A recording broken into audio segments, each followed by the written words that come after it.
BEE and every other racial policy is literally busy destroying and eating away at black South Africans in this beautiful country of South Africa. And I know that might sound a little bit controversial, but champion, it is the truth. If you look at the numbers, if you look at the facts, if you look at what's busy happening within this country, it's clear to see that these racial policies that sound transformational, it's not doing its thing. Why? Because people are ultimately corrupt. If you leave people with absolute power, they will corrupt absolutely. And we see this happening, unfortunately, within this country. Now, I'm really hoping that you would listen to what I'm about to share with you in these next few moments in this video here today, and that you would put aside the offense, right? That you'd put it aside and listen to the truth. Because if you would hear what I'm busy telling you, champion, I'm telling you that your life will progress, your life will move forward. Because again, your life cannot progress and move forward and grow and develop by embracing a victimhood mentality. Our values and our beliefs about ourselves, about God, about the country, about the opportunities that are ultimately there needs to shift. It needs to change so that we can start moving the way God actually designed us to ultimately move. And hey, if we're just meeting now for the first time, my name is William Moises, and welcome to the William Moises Show, where it's all about engaging with the current events of today, exposing the lies within society with the truth, all right, with wisdom, with prudence, as well as educating, equipping, and empowering you as a young person living within this beautiful country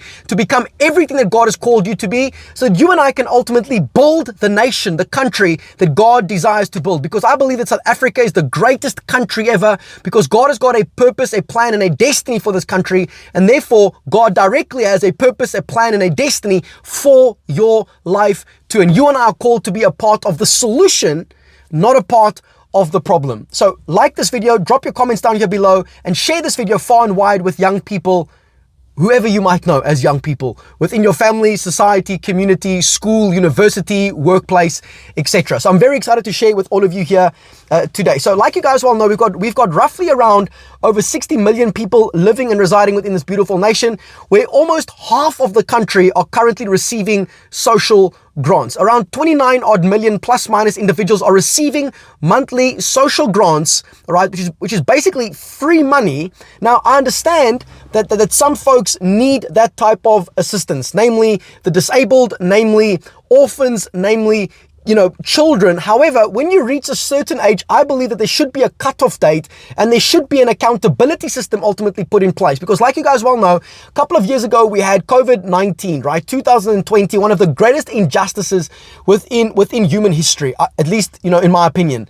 However, with that being said, at that point in time, South Africa, we had roughly around plus minus 18 million people receiving social grants. Then the relief grant was ultimately launched, which then included another extra 11 million people. Campione, that is unsustainable for this country. It really, really is. Because again, when you reward someone for being passive and for not doing anything, and you give them free money, you literally remove the incentive for them to get up in the morning, to start looking for a job by surrendering CVs or delivering CVs and knocking on doors, etc., etc. You remove that entire incentive because they just can expect to receive free money at the end of the day. And if you leave people to themselves, the whole law of entropy kicks in, where people left to themselves, they will literally move closer and closer towards destruction and not freedom. So it needs to be acted on by an outside force, all right, where we need to embrace God's way of ultimately doing life, where it literally says, God tells us,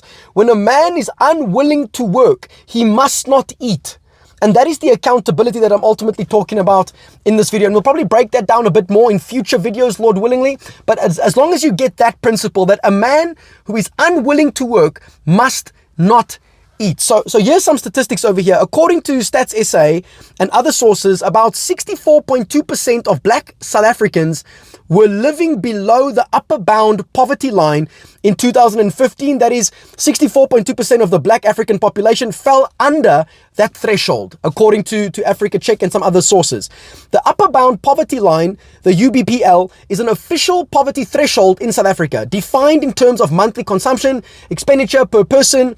For example, for April 2022, Stats SA states the UBPL was around 1,417 Rand per person per month. More recent data, 2025, from other monitoring sources show a poverty threshold of around 1,635 per person per month being referenced in household affordability indices.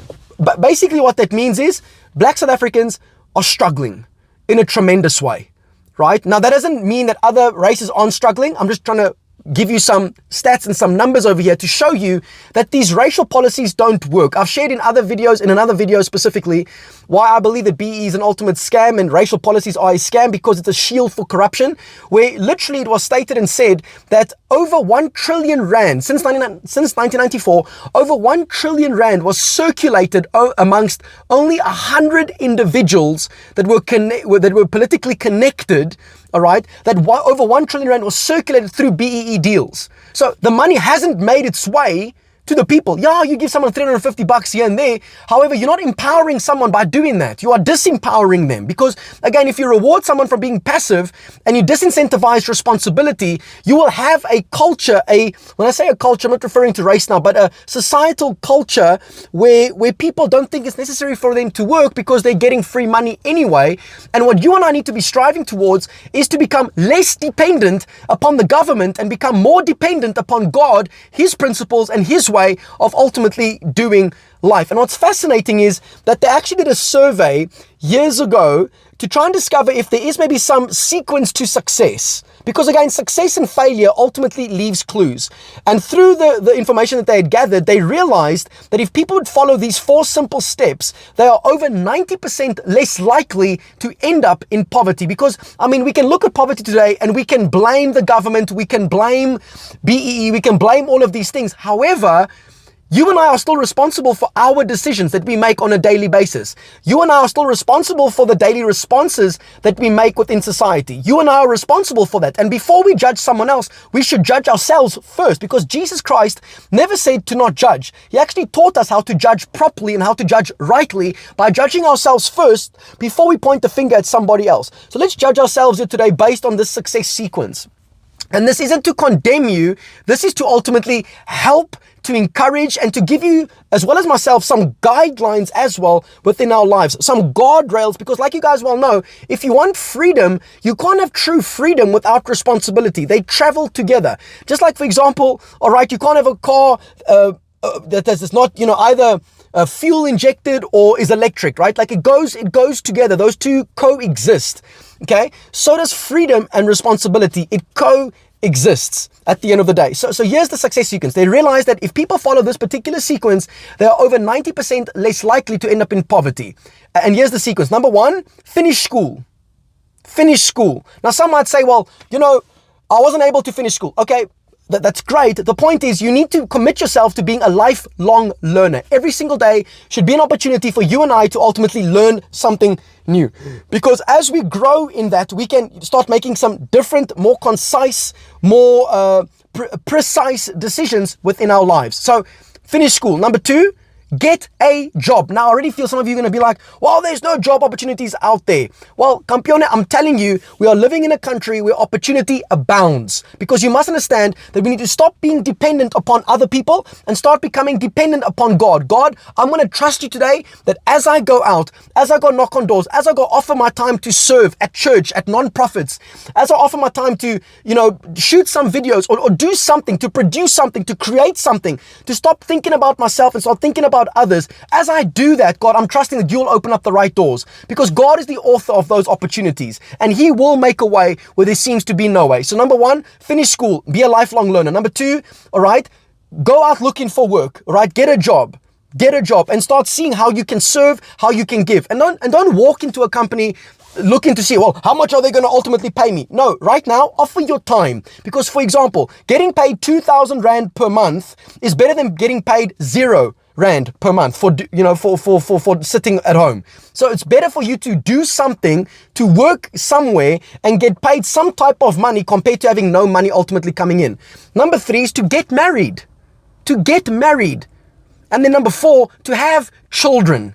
And they realize that if people follow that particular sequence in that particular order, they are over 90% less likely to end up in poverty. Now, you might say, well, I didn't do it like that. Now my entire life is an absolute stuff up. And here's the good news. Jesus Christ is there to forgive you, as well as myself, of our sin, so that you and I can embrace now God's way of ultimately doing life, which will directly lead to you and I having some structure within our life. And here's the final point I want to make regarding this.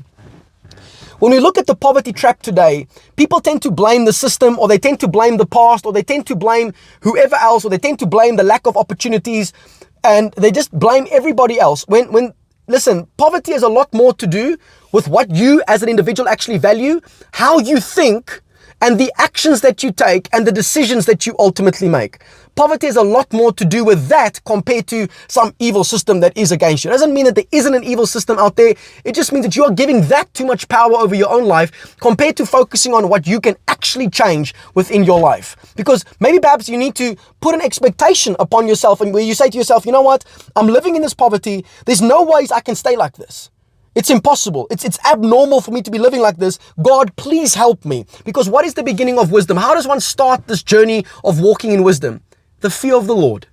Having a reverent respect for God, having a relationship with Him, and He will give you wisdom on how things actually work so you can do what you have been called to do. That's our time today. I'm hoping you got something out of this. Please share this video far and wide. Subscribe as well. I'd really appreciate it big time, as well as get activated today. Go and visit kinginme.co.za. We are the fastest growing faith-based youth empowerment movement in South Africa, and we are so excited to journey with you. We want to get you activated. We want to get you going. We want to get you moving. So get in touch with us today. It'll be awesome to start building with you, to build the country that God ultimately desires to build. Share this far and wide. Thank you again for watching. Until next time, just know, namhlanje, today, vandag, that your voice and your life matters.